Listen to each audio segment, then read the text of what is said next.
warga channel kecil, boro-boro puluhan, boro-boro ratusan, puluhan aja gak ada yang nonton, tapi aku tetap semangat. Gas teruslah bikin spoiler BTTH-nya, oke? Di sini penguasa hitam akan memberikan spoiler Battletruck The Heaven season 5 episode ke 112 yang part 2-nya ya, oke? Melanjutkan cerita kemarin, yang dimana Soyen telah kembali ke kota Tianhuang untuk menemui Liu Jing dan Lin Yan. Soyen bertanya tentang keberadaan dari Soyisen dan Ziyen. Namun Lin Yan berusaha untuk mengikuti Soyen untuk berpetualangan, tetapi tidak diizinkannya. Akhirnya setelah pergi dari kota Tianhuang dan menuju ke kediaman klan Yi, tempat di mana Ye Xinlan berada, Soyen menerobos masuk tanpa mengucapkan sepatah kata apapun, membuat tetua keempat klan itu marah dan langsung ngajakin baku hantam dengan Soyen. Bagaimana keseruan ceritanya? Langsung aja kita gaspol. Tanpa banyak babi bu, Soyen segera menarik lengan Xinlan untuk mengikutinya keluar aula. Membuat dua tetua lain buru-buru memblokir pintu dan meminta Soyen untuk tidak terus bersikap seenaknya di klan mereka. Soyen sama sekali tidak bergeming mendengar ocehan kedua tetua, karena saat ini prioritas utamanya adalah menemukan Soyisen. Untuk melakukan itu semua pasti tidaklah mudah. Soyen perlu mengorek sedikit informasi lagi dan membutuhkan bantuan Xinlan. Tindakan Soyen sepertinya membuat tetua klan Yi kembali tersinggung dan hampir saja ngajakin baku hantam lagi. Sebelum Xinlan buru-buru menjelaskan jika pemuda inilah yang menurutnya bisa membantu klan Yi untuk menduduki kursi tetua Menara Pil sekali lagi. Pria tua berjubah hijau yang tidak lain adalah pemimpin klan Yi sekaligus mbahnya Ye Xinlan yang bernama Ye Xiong, meminta Soyen untuk tinggal sebentar, namun permintaan itu tidak bisa ditunggu. Karena Soyen ingin segera menemukan Soyisen dan membuat kemarahannya muncul di mata Ye Xiong ketika melihat Soyen tidak mau menyerah dalam membawa cucunya Xinlan untuk pergi. Ye Xiong akhirnya meminta Soyen untuk bertukar beberapa pukulan dengannya untuk menunjukkan apakah pemuda itu memiliki kekuatan sebesar kesombongannya. Ekspresi suram melintas di wajah Soyen saat dia melihat Ye Xiong berdiri. Sementara Xinlan menjadi panik melihat mbahnya ngajakin baku hantam, karena Xinlan tahu kalau Soyen bukanlah tandingannya dan buru-buru meminta Soyen untuk pergi. Namun tanpa diduga-duga Soyen justru berbalik dan sekali lagi melangkah menuju pintu keluar. Dengan acuh tak acuh hingga membuat dua tetua yang memblokir pintu segera menyerangnya. Bukannya berhasil memberi pelajaran kepada Soyen, kedua tetua itu justru dikirim terbang dengan satu pukulan oleh Ujang, boneka iblis buminya Soyen, hingga membuat bagian dalam aula tenggelam dalam keheningan, karena sudah melihat dua tetua tingkat 6 dosong dibuat KO hanya dengan satu pukulan. Ye Xiong hanya bisa membelalakan matanya melihat Soyen tiba-tiba mengeluarkan boneka iblis, di mana boneka semacam ini sudah jelas bukanlah sesuatu yang bisa didapatkan oleh siapapun. Karena itulah Ye Xiong kini mulai mempercayai cara Xinlan membesar-besarkan nama Soyen, sebelum kemudian memperkenalkan diri dengan nada sopan, agar tidak menyinggung sosok pemuda yang tampak luar biasa ini. Karena itulah Ye Xiong juga tidak berkomentar banyak lagi ketika Soyen membawa Xinlan keluar dan berpikir jika sepertinya klan Yi memang mungkin benar-benar menggantungkan masa depan mereka di tangan Soyen. Anjing lah kamu ini ya. Nah, di sisi lain, Soyen telah membawa Xinlan keluar dan tanpa banyak basa-basi langsung menanyakan apakah Xinlan mengetahui masalah apa yang terjadi kepada Soyisen. Xinlan mengangguk dengan wajah suram sambil menggigit bibirnya, memahami bahwa tidak hanya gagal membawa ketiga temannya sampai di dataran tengah dengan selamat, Xinlan juga tidak bisa berbuat apapun dalam menolong Soyen untuk menyelamatkan temannya yang mengalami masalah dengan lembah sungai es. Xinlan kemudian menjelaskan apa saja yang terjadi kepada Soyisen dan Ziyen setelah keluar dari lubang cacing, di mana mereka langsung berkonflik dengan sebuah faksi yang disebut Gerbang Yuxian. Meskipun Soyisen berhasil menumpas Gerbang Yuxian dan memimpinnya yang seorang dosong bintang 6, pertarungan ini tetap membuat kondisinya melemah sehingga tanpa sengaja membiarkan segel tubuh beracun terbuka. Ketika itulah dia ditemukan oleh berbagai faksi termasuk lembah sungai es. Faksi lain berusaha menghabisi Soyisen.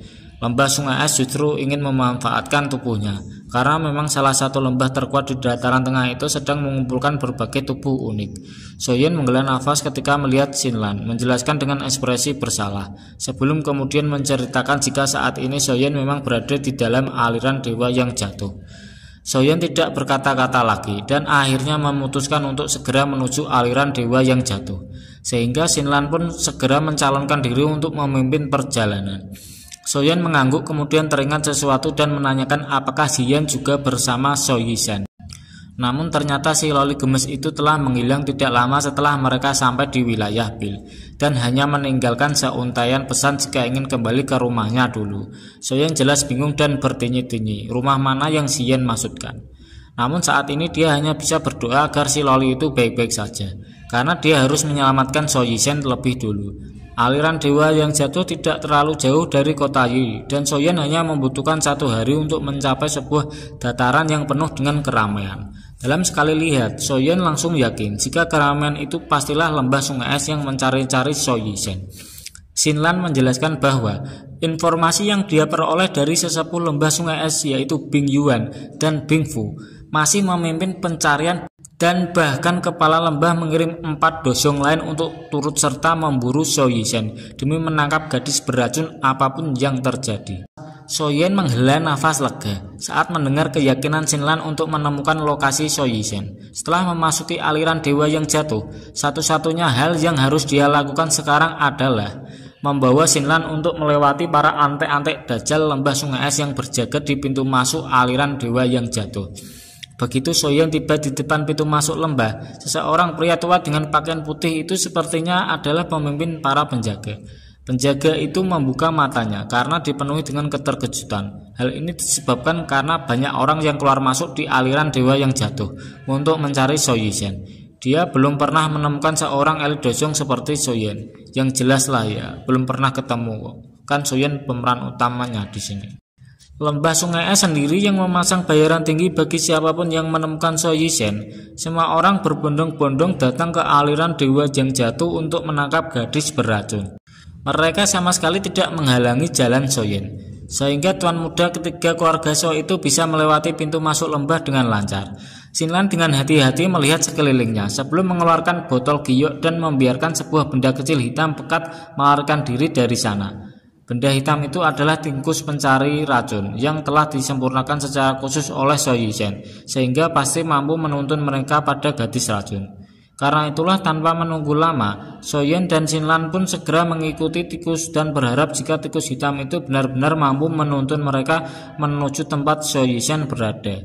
Aliran gunung setinggi 1000 kaki muncul di depan Soyen dan Xinlan, di mana gunung itu telah ditutupi oleh kabut racun yang sangat pekat, membuat Soyen melihat gua di tengah gunung yang menjadi pusat dari kabut racun. Sekali lihat, Soyen yakin jika So Yishan pasti ada di gua itu, dan buru-buru menghela nafas lega, karena ketika melihat sosok berwarna putih berdiri dengan anggun di depan gua. Namun ekspresi Soyen berubah suram ketika melihat 3 lelaki tua yang mengeluarkan aura yang begitu kuat dan mendominasi di sekitar sana, seperti elit dosyong bintang 6. 3 tetua itu tidak berada jauh dari sana. Mereka memerintahkan So Yishan untuk menyerahkan diri secara patuh pada lembah sungai es.